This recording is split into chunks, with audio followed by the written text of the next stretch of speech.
اللہ الرحمن الرحیم نحمدہ ونصلی علی رسول الکریم وعلی آلہ واصحابہ اجمعین اما بعد اعوذ باللہ من الشیطان الرجیم بسم اللہ الرحمن الرحیم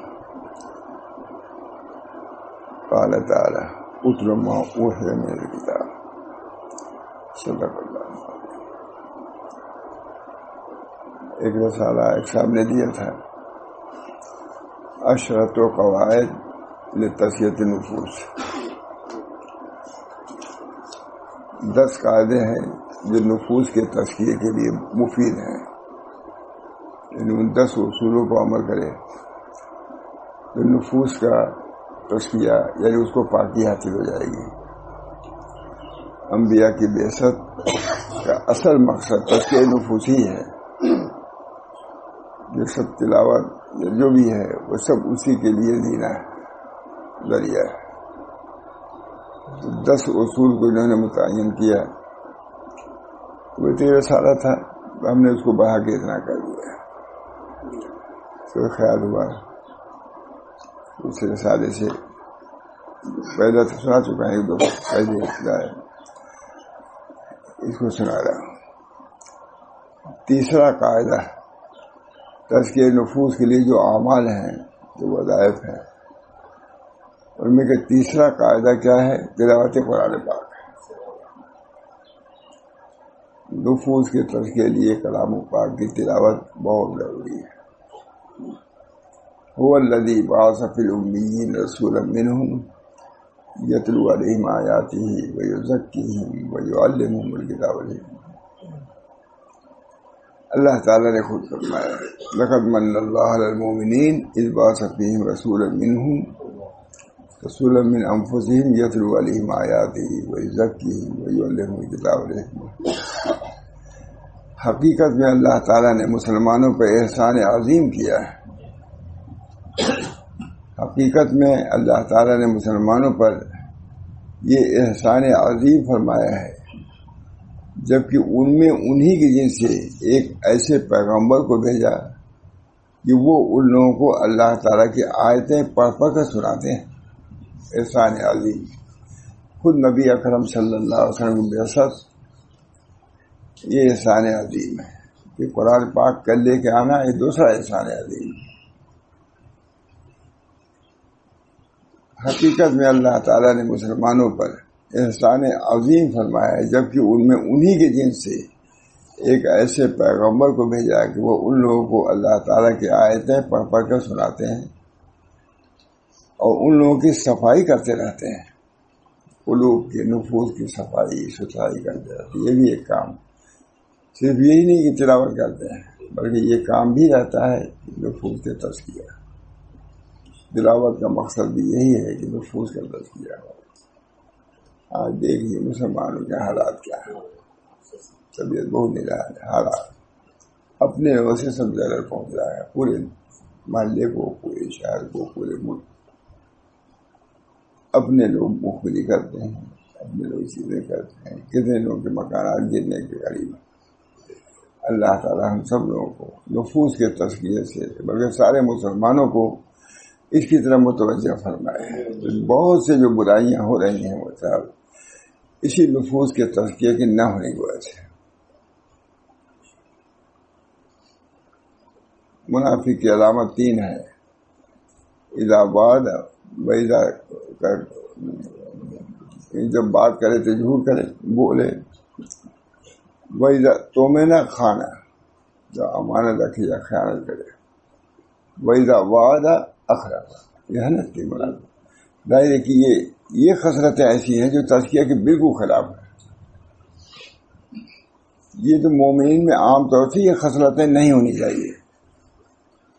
حدیث میں آیا وَإِذَا خَاصَمَ فَجَرَ، چوتھے جب یہ چاروں خصلت 3 ہے، ایک زیادہ روایت وہی ہے، چوتھی یہ ہے جس کو بڑھایا ہے اذا خاصم فجر، جب آپس میں جنگ ہو تو گالی گلوچ ہونے لگے.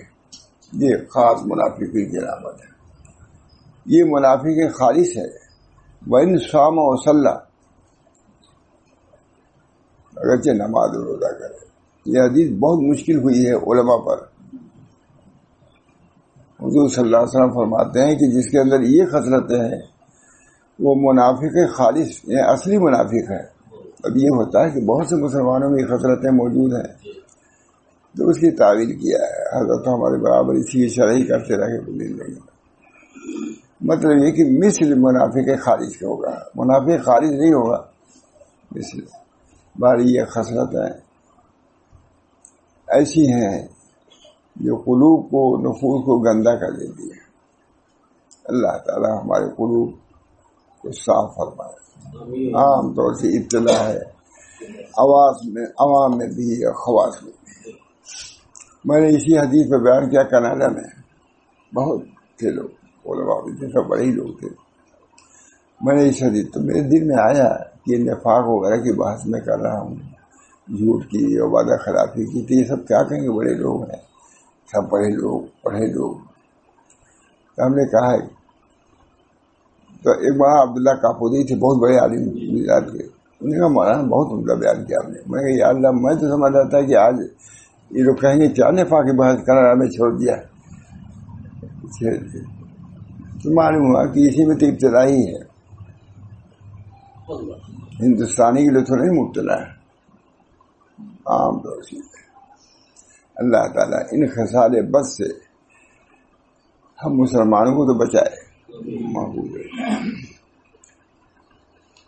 حقیقت میں اللہ تعالیٰ نے مسلمانوں پر احسان عظیم فرمایا ہے جبکہ ان میں انہی کے جن سے ایک ایسے پیغمبر کو بھیجا وہ ان لوگوں کو اللہ کی آیتیں پڑھ پڑھ کر سناتے ہیں اور ان لوگوں کی صفائی کرتے ہیں. ترجمہ دیں اچھا ہے, ان کے قلوب کی صفائی کرتے ہیں. معلوم ہوا کہ کتنے ہی قلب صاف ہو ڈاکٹر کے نزدیک, لیکن اگر یہ امراض ہیں تو اللہ کے نزدیک وہ صاف قلب نہیں. قد افلح من زکا, جس کا دل صاف ہوگا وہی فلاح پائے گا. نبی کی بعثت اسی قلب کے صفائی کے لیے آئی. معلوم ہوا کہ یہ چیز ایسی ہے جو پیش نظر رکھنے کی ہے, کوئی اس سے مستثری نہیں ہے. بلکہ خانقاہوں کا وجود ہی اسی لیے ہے تزکیہ نفوس کے لیے.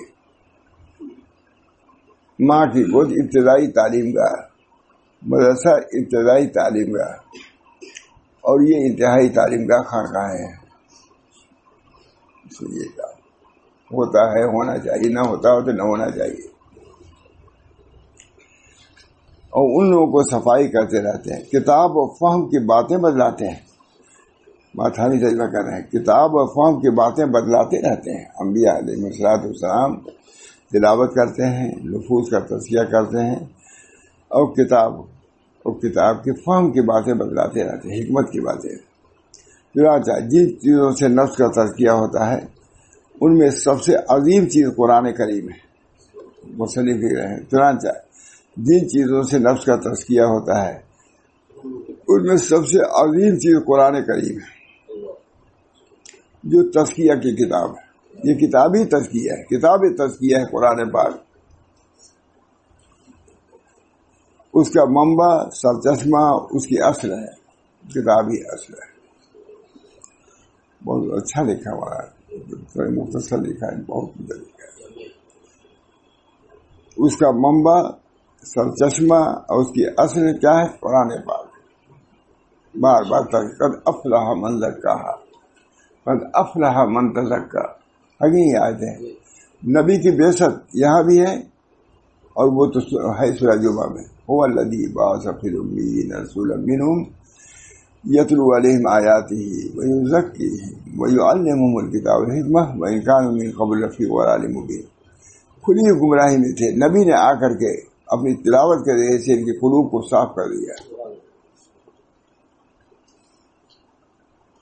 بہت بڑی بالکل گمراہیوں میں مبتلا تھے, لیکن اللہ تعالیٰ نے نبی کی تعلیم سے ایسا کر دیا کہ اصحابی کو نجوم, میرے اصحاب میں سے ستاروں کو ہیں, جس کی بھی ابتدا کرو گے ہدایت یاب ہو جاؤ گے. کہاں بالکل گمراہ در گمراہ. حضور کی جاہلیت جو زمانے کی سب جاہلیوں سے بڑھ کے تھی, ویسے ہی نبی بھیجا گیا. اس نے تمام جاہلیت کے رسوم کو, اس کے ظلمات کو, اس کی تاریکیوں کو چھاڑ کے روشنی میں کھڑا کر دیا. امت کو. روم و فارس کو اپنی آنکھیں ملا کے بات کرنے والے ہو گئے، وہ اونٹوں کے چرانے والے. امی هو الذی بعث فی الامیین رسولا منہم، امی شخص نے امیوں کے اندر اصلاح کیا ہے. هو الذی بعث فی الامیین رسولا منہم یتلو علیہم آیاتہ، تلاوت پہلی چیز تلاوت. کیسے اس نے سدھارا اس امی قوم کو، جاہل قوم کو. دور جاہلیت کو کہا جاتا ہے، دور ضلالت نہیں کہا جاتا، دور کو جاہلیت کہا گیا ہے. ہمارے حضرت فرماتے تھے کہ اصل مقابلہ جاہلیت کا ہے اور علم کا ہے. علم ہم سمجھتے ہیں کہ مقابلہ کفر اور ایمان کا ہے. فرماتے تھے کفر ایمان کا بعد میں ہے، اصل تو علم و جہل ہے. کافی علم نہیں آنے دیتا، پروانے روشنی کو جلنے نہیں دینا چاہتے. یہ بھی ایک تحقیق ہے. اب تک مثال یہ دے جاتی ہے کہ پروانے عاشق ہیں، ارے وہ دشمن ہے اس کے، روشنی کے پروانے دشمن ہے. کہتے ہیں ہمارے رہتے ہوئے تاریکی میں رہتے ہوئے تم کہاں سے آ گئے. نبی آتا ہے، تمام انبیاء کے یہ مخالفت جاہلوں نے کی ہے. نبی صلی اللہ علیہ وسلم کے مخالف کو کیا کہ ابو جہل کہا گیا، کسی کو ابو جہل نہیں کہا گیا پہلی امتوں میں، کیونکہ ابو العلم حضور صلی اللہ علیہ وسلم تھے. اس کے مقابلے کے ابو جہل آیا ہے. اللہ تعالیٰ نے حضور صلی اللہ علیہ وسلم علم 90 علم تھا، لیکن کل نہیں تھے. یہ بھی ہے اللہ کے برابر علم نہیں تھا، ان کا وہبی علم تھا، عطائی علم تھا. بہرحال سب باتیں چنانچہ جن چیزوں سے نفس کا تزکیہ ہوتا ہے ان سب سے عظیم ترین چیز قرآن پاک کی تلاوت ہے. اس کا منبع اور سرچشمہ اور اس کی اصل کیا قرآن ہے. لہذا جو شخص اپنے نفس کا تزکیہ کرنا چاہے تو اس کو چاہیے کہ وہ اللہ کی کتاب میں تلاش کرے، ان کے احکام کی اطلاع. اللہ ہم سب کو توفیق. علماء نے وہ آیات کو، ان آیات کو بھی جمع کیا ہے جن میں تزکیہ کا ذکر ہے، تزکیہ جمع کر دیا ہے. قال ابن عباس ضمن اللہ لمن اتبع القرآن اللہ یذل فی الدنیا. حضرت ابن عباس کا ارشاد ہے تتبع قرآن کے لیے اللہ تعالیٰ نے ضمانت لی ہے. متبع قرآن کے لیے اللہ تعالیٰ نے ضمانت لی ہے کہ وہ دنیا میں گمراہ نہ ہوگا اور آخرت میں شقاوت سے متصف نہ ہو. بڑے مشہور نہیں ہے، ہم نہیں پاتے اس بات. یہ دیکھیے بہت عمدہ روایت ہے. حضرت ابن عباس کا ارشاد ہے متبع قرآن کے لیے اللہ تعالیٰ نے ضمانت لی ہے کہ وہ دنیا میں گمراہ نہ ہو اور آخرت میں شقاوت سے متصف نہ ہو. پھر یہ آیت آ گئی ومن اتبع ہدیٰ فلا یضل. معلوم ہے کہ قرآن کا علم، اس کا تعلق یہ گمراہی سے بچانے والا ہے. ہمارے یہاں ایک ڈپٹی صاحب رہتے تھے، تلاوت ہی کرتے رہتے تھے. ڈپٹی تھے، بہت پڑھے لکھے. تو سر حضرت ہی سے کہا یہی کہتے تو رہے دیکھیے جو شخص قرآن بچپن میں پڑھ لے گا وہ عام گمراہی میں نہیں آ سکتا. قرآن روکے دو چاہے بہت بار نہ ہو، لیکن گمراہی ایمانی خرابی اس کے اندر نہیں آئے گی. قرآن نہ یقین کے ساتھ وہ کہتے تھے. اس وجہ سے کہتے ہیں بچپن میں ضرور قرآن پڑھا دو بچوں کو، وہ روکے رہے گا. فمن اتبع ہدیٰ فلا یضل ولا یشقی. تو جو شخص میری اس ہدایت کا اتباع کرے گا تو وہ نہ گمراہ ہوگا نہ شقی ہوگا. وہاں تھانی ترجمہ کر رہے ہیں. تو جو شخص میری اس ہدایت کا اتباع کرے گا تو وہ نہ گمراہ ہوگا اور نہ شقی ہوگا. قرآن اللہ ہم سب لوگوں کو اس سے خاص تعلق پیدا کرنا. اور قرآن پاک اصل الاصول ہے مولانا، اصل الاصول. اصول شرعیہ میں سے بھی اصل کیا قرآنی ہے، کتاب اور اس کے اتباع سنت. اللہ تعالیٰ نے ارشاد فرمایا یا ایھا الناس قد جاءکم موعظۃ من ربکم وشفاء لما فی الصدور. صاحب اے لوگوں تمہارے پاس تمہارے رب کی طرف سے ایک ایسی چیز آئی ہے جو نصیحت ہے. کون کہہ رہا ہے؟ اللہ تعالیٰ ہی صاف بات ہے.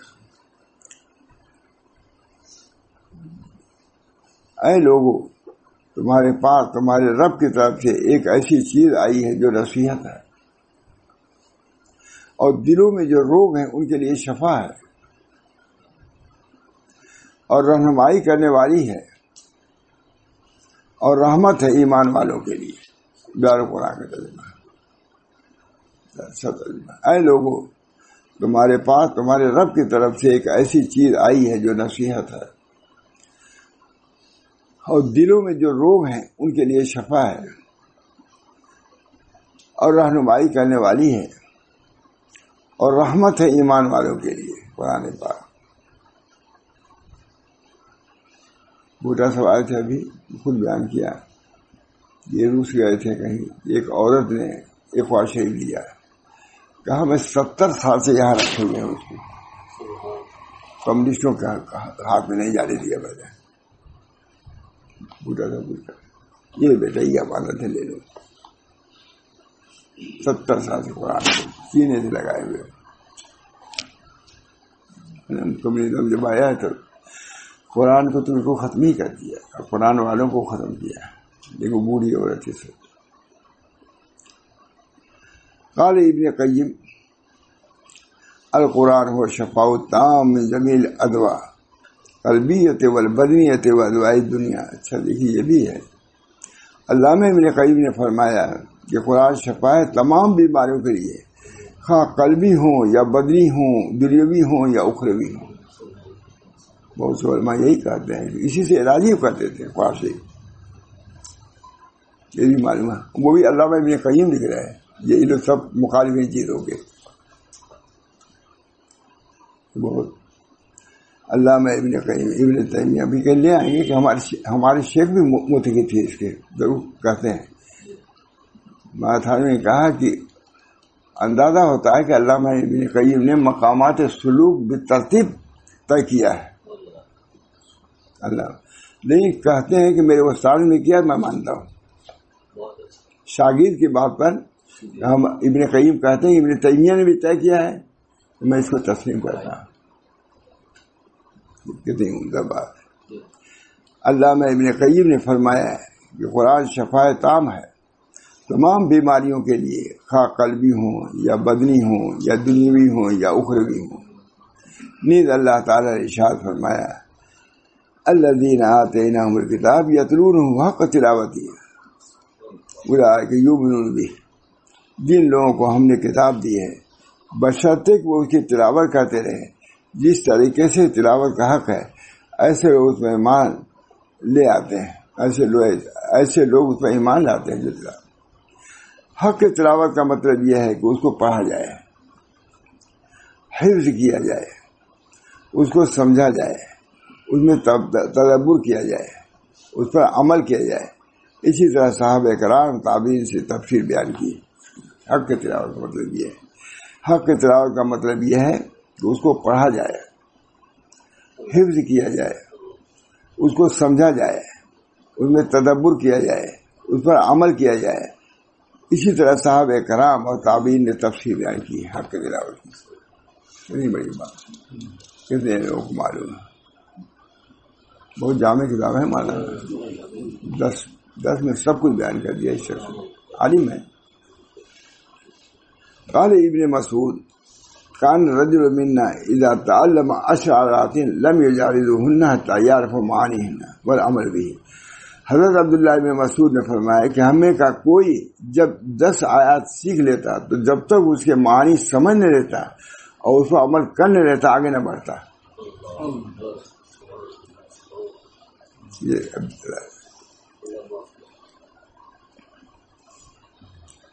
وہ قرآن القرآن دور فہم معنی ہے. قرآن کریم کا پڑھنا معانی سمجھنے اور عمل کے لیے کیے بغیر اس کو حق کی تلاوت سے تعبیر نہ کیا جائے گا. قرآن شریف کا پڑھنا معانی سمجھے اور اس پر عمل کیے بغیر اس کو حق کی تلاوت سے تعبیر نہ کیا جائے گا بلکہ سمجھنے کی بھی کوشش کرنا چاہیے. اسی وجہ سے فضیل ابن عیاض فرماتے ہیں یہ یقیناً قرآن اس لیے نازل ہوا ہے کہ اس پر عمل کیا جائے، لیکن لوگوں نے اس کے پڑھنے کو ایک عمل سمجھ لیا ہے۔ مطلب اب تک اللہ تعالیٰ عزت بخشے جب تک اللہ تعالیٰ عزت بخشے اپنے بندے کو تلاوت قرآن سے، اس میں تدبر سے، اس کے مطابق عمل کرنے میں مجاہدہ نفس سے، تو وہ تزکیہ کے بڑے حصے سے مشرف ہوگا، جو اسے کرے مشرف۔ تلاوت قرآن کے متعلق ان کے بیان ختم ہو گیا۔ تلاوت قرآن کے متعلق حضرت مسلم امت بادشاہ رسول اللہ صاحب اپنی کتاب تلاوت قرآن میں یوں رقم تراز ہیں: تلاوت قرآن بلا فہم معنی بھی علماء نے موجب اجر و ثواب قرار دیا ہے، کیونکہ انہوں نے نفی کیا ہے۔ تلاوت قرآن بلا فہم معنی کو بھی علماء کرام نے موجب اجر و ثواب قرار دیا ہے۔ چنانچہ حضرت ملا علی قاری فرماتے ہیں، وقال ابن حجر، علامہ ابن حجر نے بیان کیا ہے کہ قرآن کی تلاوت پر تو ہر کسی کو ثواب حاصل ہی ہوتا ہے، یعنی جو سمجھے اسے بھی اور جو نہ سمجھے اسے بھی ثواب تو ملے گا اس کو۔ نفس تلاوت خود موجب اجر و ثواب ہے، لیکن اگر فہم معنی کے ساتھ ہو لیکن نور ہے۔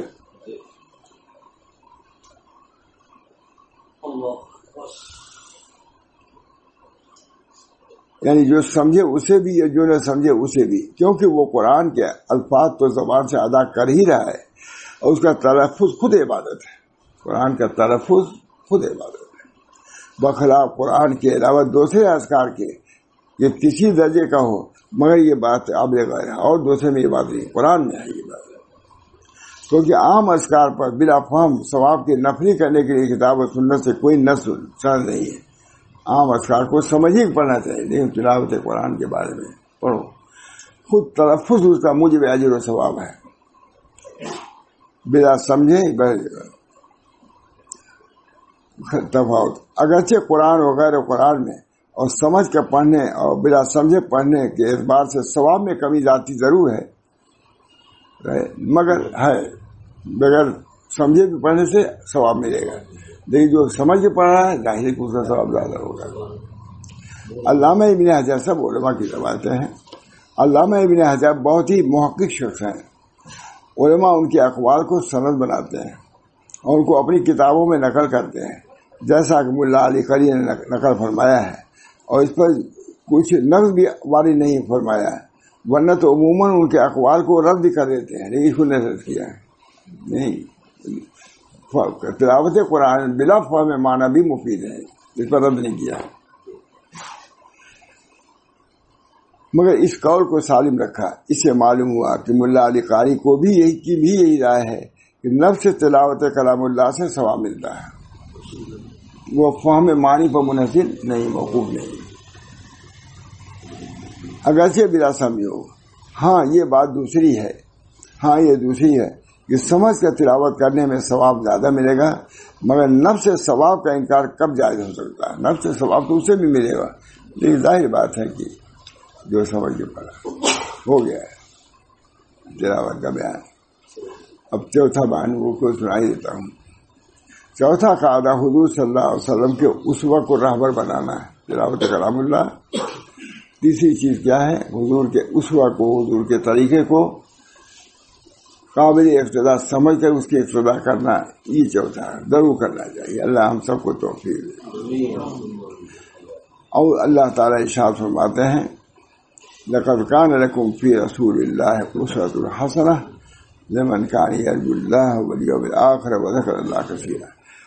تم لوگوں کے لیے، یعنی ایسے شخص کے لیے جو اللہ سے اور روز آخرت سے ڈرتا ہو اور کثرت سے ذکر الہی کرتا ہو، رسول اللہ صلی اللہ علیہ وسلم کا ایک عمدہ نمونہ موجود ہے۔ قال ابن کثیر، حاضر آیت الکریمہ اصل کبیر فی التأسی برسول اللہ صلی اللہ علیہ وسلم فی اقوالہ و افعالہ و احوالہ۔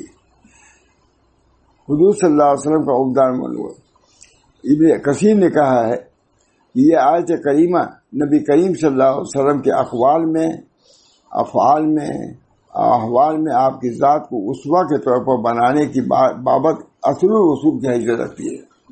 بالکل فی رسول اللہ اقوال افعال احوال سب کی ابتدا. قال الحسن قال قوم علی عہد نبی صلی اللہ علیہ وسلم نحب ربنا. حضرت حسن بصری فرمائے کہ کچھ لوگوں نے نبی کریم صلی اللہ علیہ وسلم کے زمانے میں کہا کہ ہم اپنے رب سے محبت کرتے ہیں، تو اللہ تعالیٰ نے یہ آیت نازل فرمائی قل ان کنتم تحبون اللہ فاتبعونی.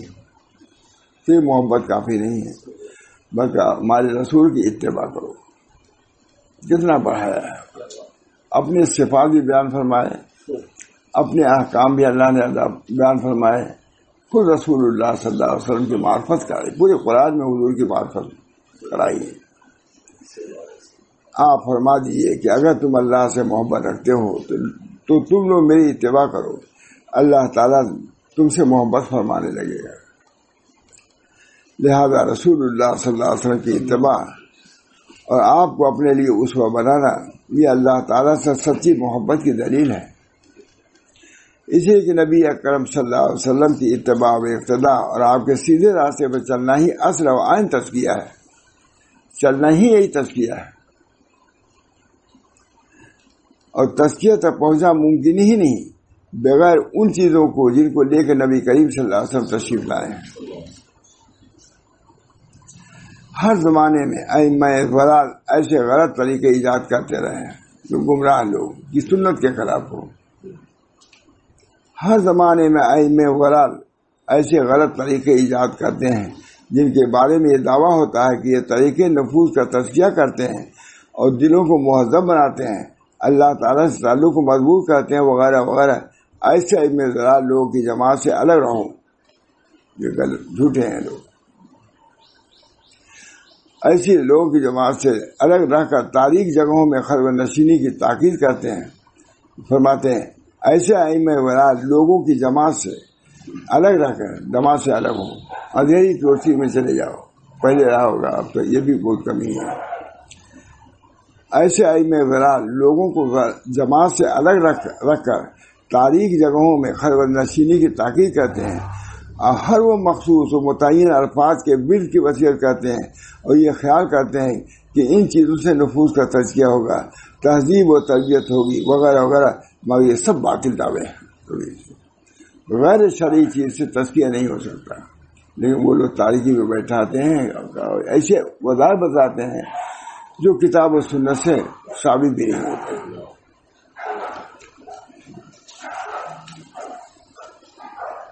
علامہ ابن قیم فرماتے ہیں کہ تزکیہ نفوذ جسمانی علاج سے زیادہ سخت اور دشوار ہے. علامہ ابن قیم فرماتے ہیں تزکیہ نفوذ جسمانی علاج سے زیادہ سخت اور دشوار ہے. جو شخص اپنے نفس کا تزکیہ ایسی ریاضت و مجاہدہ اور خلوت سے کرے جو کام انبیاء علیہ الصلوۃ والسلام سے منقول نہیں، تو اس مریض کی طرح ہے جو اپنا علاج خود اپنی رائے اور تجویز سے کرتا ہے، جبکہ اس کی رائے طبیب کی معرفت و مہارت کے مقابلے میں کیا حیثیت رکھتی ہے. ایک جاہل آدمی اپنا علاج کرنے لگے تو کہا جائے گا بھائی طبیب ہیں، ڈاکٹر ہیں، ان سے علاج کرو، اپنی طرف علاج کرو. پر تمام انبیاء اور رسول علیہ الصلوۃ والسلام قلوب کے اطباء ہیں. یہ حکیم معالج ہے یہ لوگ. جہاں تک قلوب کے تزکیہ اس کے اصلاح کی کوئی شکل نہیں الا یہ کہ ان کے طریقوں کو اپنایا جائے، نبی صلی اللہ علیہ وسلم، اور ان کے ہاتھوں پر ہاتھ دیے جائیں اور خالص انہی کی اتباع و پیروی کی جائے. واللہ المستعان. نیز وہ تمام معاملات جن کا منقول ہونا نبی کریم صلی اللہ علیہ وسلم سے ثابت نہیں ہے وہ مردود ہیں. نیز وہ تمام معاملات جن کا منقول ہونا نبی کریم صلی اللہ علیہ وسلم سے ثابت نہیں ہے وہ مردود ہیں. چنانچہ نبی کریم صلی اللہ علیہ وسلم نے ارشاد فرمایا من عمل عملا لیس علیہ امرنا فہو رد. جو شخص ایسا عمل کرے جو ہمارے حکم کے مطابق نہیں وہ مردود ہے. چلی حدیث موجود. جو شخص ایسا عمل کرے جو ہمارے حکم کے مطابق نہیں وہ مردود ہے، یعنی اس عمل کو کرنے والے کے منہ پر مار دیا جائے گا. امام سفیان ابن عیینہ نے فرمایا کہ آپ صلی اللہ علیہ وسلم کی ذات گرامی میزان اکبر ہے، سب سے بڑی ترازو حضور کی. یعنی بہت بڑی ترازو و کسوٹی ہے جو آتا تمام چیزوں کو اسی میزان پر پیش کیا جائے گا. تمام ائمہ لکھتے چلے آ رہے ہیں، تمام قابل جو ایسے تمام چیزوں کو اسی میزان پر پیش کیا جائے گا. یعنی آپ صلی اللہ علیہ وسلم کے اخلاق، سیرت اور طریقے پر، لہذا جو اس کے معافی ہوگا وہ حق ہوگا، اور جو اس کے خلاف ہوگا وہ باطل ہوگا، وہ مردود ہوگا. لہذا جو تزکیہ نفس کا ارادہ رکھتا ہوں، اب دیکھیے عمدہ بات لکھ رہے ہیں، لہذا جو شخص تزکیہ نفس کا ارادہ رکھتے ہو اس پر واجب ہے کہ عین رسول اللہ صلی اللہ علیہ وسلم کی اتباع، اقتداء اور طریقے کے عین مطابق اپنے نفس سے مجاہدہ کرے، اور ان سارے ایجاد کردہ نئے نئے طریقوں کو سے کلی طور پہ اجتناب کرے. اسی لیے لکھا ہی انہوں نے کتاب کہ ان چیزوں سے اپنے نفوذ کرتا ہے. تزکیہ تو ضروری ہے. اب تزکیہ یہ کہ جاہل لوگوں کے ہاتھ میں پڑ گئے، چھو چکر کے لوگوں میں پڑ گئے، گمراہی کی چیزوں کو انہوں نے بتلایا، کھلایا پلایا، معمول بنایا، اس سے کیا پہنچو گے؟ اس سے تمہاری گمراہی بڑھے گی، اللہ کا کوئی حاصل نہیں ہوگا. بہت عمدہ. لہذا جو تزکیہ نفس کا ارادہ رکھتا ہوں اس پر واجب ہے کہ عین رسول اللہ صلی اللہ علیہ وسلم کی اتباع، اقتداء اور طریقے کے عین مطابق اپنے نفس سے مجاہدہ کرے، اور ان سارے ایجاد کردہ نئے نئے طریقوں سے کلی طور پر اجتناب کرے جن کے بارے میں ان کے موجودین کا دعویٰ ہے، جو نئے بدعتیوں کا جو نفوذ کا تزکیہ کرتے ہیں. ہرگز نہیں. حضور صلی اللہ علیہ وسلم ہی تزکیے کے لیے بھیجے گئے ہیں. وہاں قرآن بھرا ہوا ہے. ایمان کو وہ جو طریقہ بتائیں گے وہی ہوگا جس سے تزکیہ ہوگا. اس کے علاوہ جتنے ہیں، اگر بزرگوں کے بھی طریقے ایسے ہیں جو حضور صلی اللہ علیہ وسلم کے طریقے کے خلاف ہے، رد کر دیا جائے گا، مردود رد کر دیا جائے گا. ہمارے ماں تھانوی نے بہت ایسا کیا ہے، اسی وجہ سے ان کو مجدد کیا گیا ہے. مجدد طریقت تو کہا گیا ہے ماں تھانوی کو. کہ جتنی گمراہیاں تھیں، حضرت عائشہ صاحب نے کہا 100 سال پہلے جو گمراہی چل رہی تھی وہ اشرف علی نے اس کو دور کر دیا. یہ نبی وہ کتاب جو ہے اس کسی بھی بہت خلاصہ لکھا ہے جو لے کر آئے کل.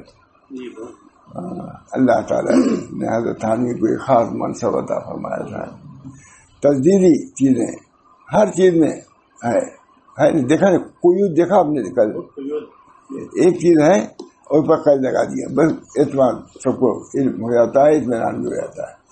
اللہ تعالیٰ ہم سب لوگوں کو اتباع سنت کی توفیق مرحمت فرمائے.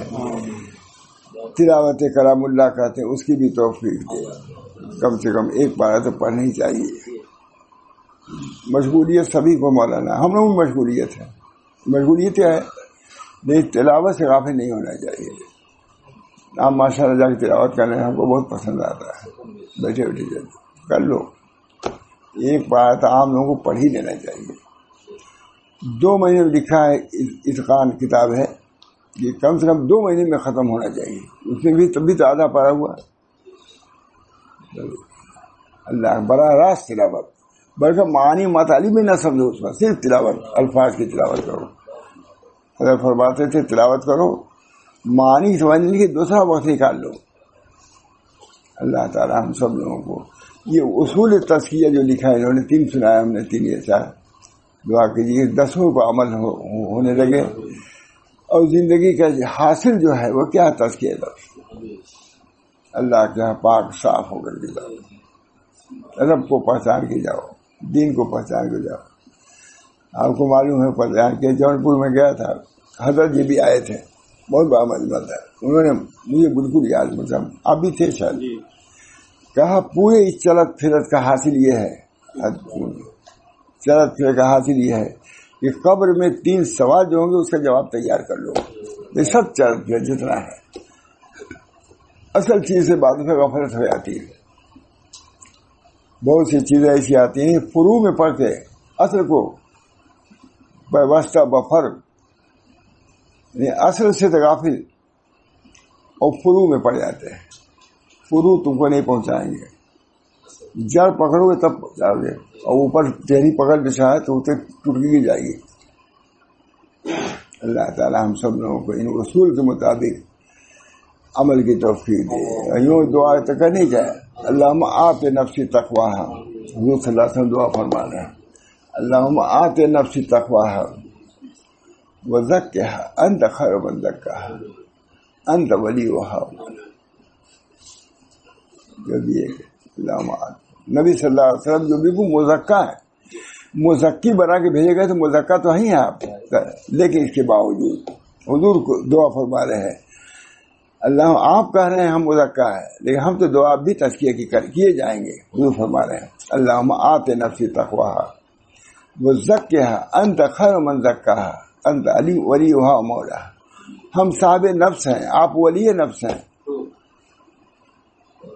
نفس کو ہم کو سدھارنے کے لیے آپ کہہ رہے ہیں، تو آپ ولی ہیں، آپ ہماری مدد کیجیے، اس میں ہمارے نفس کا تزکیہ ہو جائے پاک۔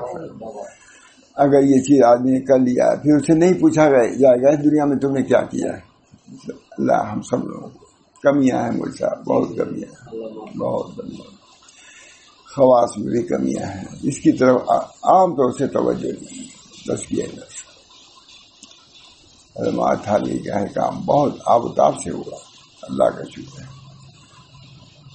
فرماتے تھے حضرت کہ وہاں کوئی غافل نہیں، یہ ہم نے خود سنا کہ خانہ بول کی خانقاہ کی اینٹ ذکر اللہ سے منور تھی، کیونکہ تزکیہ نفس کے لیے جاتے تھے۔ وہیں ماشاء رسول اللہ صاحب محمد مزہ بھی گئے تھے، کئی دن رہے، اور تو جاتے ہی تھے۔ اللہ تعالی ہم سب لوگوں کو اصل فریضہ دنیا کا یہی ہے مولانا، کھا پی کو تو آپ جانور بھی کھا پی لیتے ہیں، لیکن نفس کا تزکیہ۔ لڑکیاں سب رہتی ہیں، جیسے جب شادی ہونے میں تو وہ سجائی آتی ہیں نا، اسی طرح اللہ کے لیے یہ کہتے نم کنومت العروس، قبر میں جب ان سوالات سے نجات ملے گی اللہ تعالیٰ فرض سو جاؤ، فرض نم کنومت العروس، اب تم دلہن کی طرح سو جاؤ قبر میں، اب اللہ ہی تم کو جگائے گا، جیسے دلہن شوہر آ کے جگاتا ہے۔ نم کنومت نم کنومت العروس، جیسے دلہن سوتی ہے خدا ہی جگائے گا تم کو۔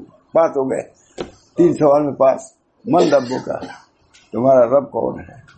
ما دینوں کا، اسلام ہے۔ من ھذا الرجل، یہ شخص کون ہے؟ رسول اللہ صلی اللہ علیہ وسلم، جس نے اس کو پہچان لیا کامیاب۔ 3 ہی ہے سوال، ہر پرچے میں 8 10 سوال آتا ہے، انگریزی کا ہو یا ہندی کا 10 سے سوال کم نہیں آتا، 8 سوال آتا ہے، 10 سوال آتا ہے، یہاں سے